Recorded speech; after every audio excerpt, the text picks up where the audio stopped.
What's up, guys? So today's video I want to talk about blow-off valves on supercharged engines, supercharged vehicles, and how they differentiate between a blow-off valve or a bypass valve on a turbocharged vehicle.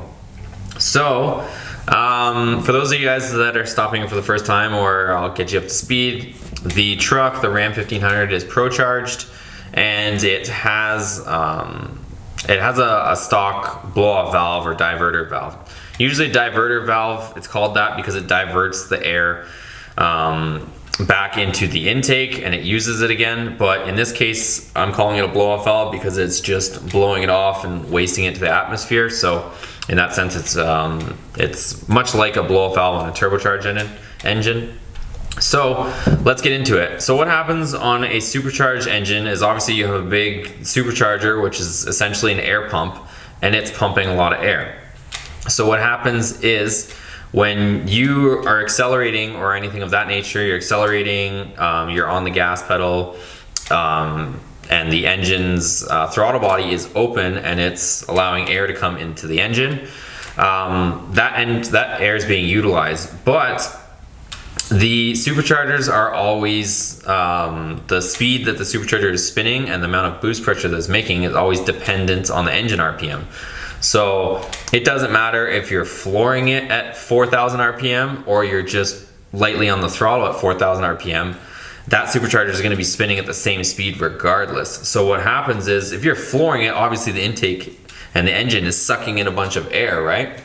But at the same time, if you're just lightly on the throttle, you know how sometimes if you're decelerating and going down a hill and the engine's sitting at like 4 grand trying to kind of use some engine braking, and you're lightly on the throttle or even your throttle's closed, that air that the supercharger is spinning at 4 grand, for our example, that air has to go somewhere. So what happens in that case is if your throttle body, and I think I actually have a throttle body right here, but why not? So if your throttle body is closed, then the air that's coming in from your supercharger has nowhere to go. So what happens is, like I said, if you're at 4,000 RPM and you're just decelerating, your throttle body is going to be like this. Whereas if you're at 4,000 RPM wide open throttle, your throttle body is going to be wide open and all the air from the supercharger goes in. So what happens is, if you're, as soon as you drop the throttle, or even if you're on the gas wide open throttle at 4 grand and all of a sudden you let off the gas, this is going to shut. And all that air that's rushing from the supercharger, the pump, has to go somewhere. If it doesn't go somewhere, the compressor wheel in the supercharger is going to sit there and get jammed up. And essentially what you're probably going to end up doing is either breaking something, or the actual intercooler piping, the cold side charge piping. It's called a few different things, but they're all kind of synonymous words. That is going to end up popping off. So that's when you'll see some people end up blowing a charge pipe or something like that. But that's where the blow-off valve comes into play. The blow-off valve, a bypass valve, they both achieve the same thing. Just blow-off valve, the air ends up coming out of here and just kind of goes into the atmosphere. Bypass valve will end up coming out and going back into the intake or utilizing that air somewhere instead of it just going to the atmosphere. So we ended up upgrading the blow-off valve on the ProCharger kit to this tile version. But what happens is, and this is, hopefully I can explain this without getting too confusing for you guys. This one is a loud one, which, cool, okay. When you're on the gas and you let off, like I said, if you're, on the gas and then you let off, you chop it, what happens is this valve pops up, right? So I don't know if I can stick my fingers all the way in there to push it up, but this valve right here is gonna open up. It's gonna let all the air that's inside the charge piping, it's gonna escape it outside of here and disperse it. And this is the one that makes the loud noise. So when you're accelerating, you guys can see my other videos and I'll link them up above, but you're accelerating, you let off the gas and your throttle body closes, the air pops out of here and you get that loud noise, noise, noise, noise. So that's the cool part of this whole thing, and that's the nice feature of this blow-off valve. Now I'm gonna get into why it's not cool to have a loud blow-off valve in a daily driven application. So when you're just cruising and you have a really large supercharger like that one, where it's a big unit, it's always producing a lot of air because it's pretty much on standby for whenever you decide you're gonna hit the gas and you're gonna need supercharged, pressurized air to go in the engine. So when you're just cruising along, say if you're on the highway, example, you're doing, I don't know, maybe you're doing 65 miles an hour, and you're somewhere in the neighborhood of maybe 1700 RPM or 2 grand. Well, at 2 grand, the supercharger is spinning, obviously not at peak speed because that would be closer to red line, but it's spinning and producing boost, so it has to go somewhere. And this thing is just cracked open, and the boost pressure needs somewhere to go.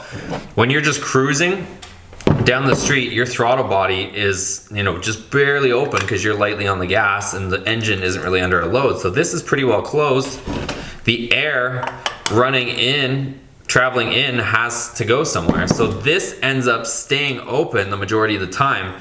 So that's my pet peeve with this. So when I was running this one, this thing was essentially cracked open all the time when you're commuting, and all you can hear is just a constant hissing sound. It sounds like something's broken on the truck. It's just constantly going pshh. I just want to quickly illustrate what it sounds like when the bypass or tile blow-off valve actually is wasting boost to get rid of it. So if I drop a gear, you can usually hear it because it'll get the RPMs up, but maintain a light pedal and you can hear it hissing like crazy. So watch, I'll drop a gear or two.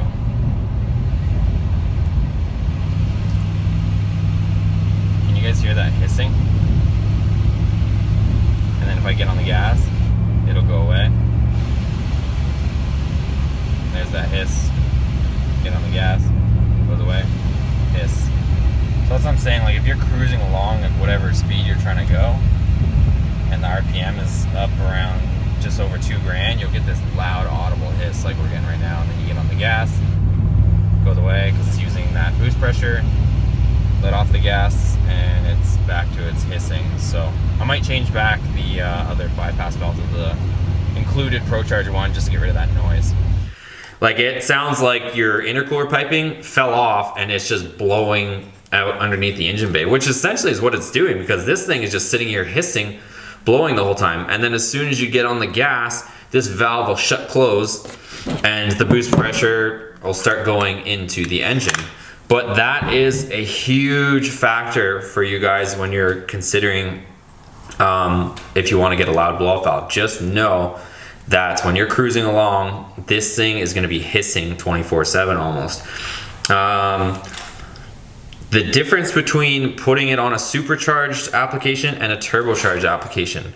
So one of the things is most turbos, unless it's really tiny, you've probably heard of turbo spool. So it takes a little bit for the turbo to spool up. So what happens is the turbo is run off the exhaust gases. So when you're just lightly on the throttle and it's barely open and the engine's not under load, it's not really producing a lot of gas pressure or exhaust gases.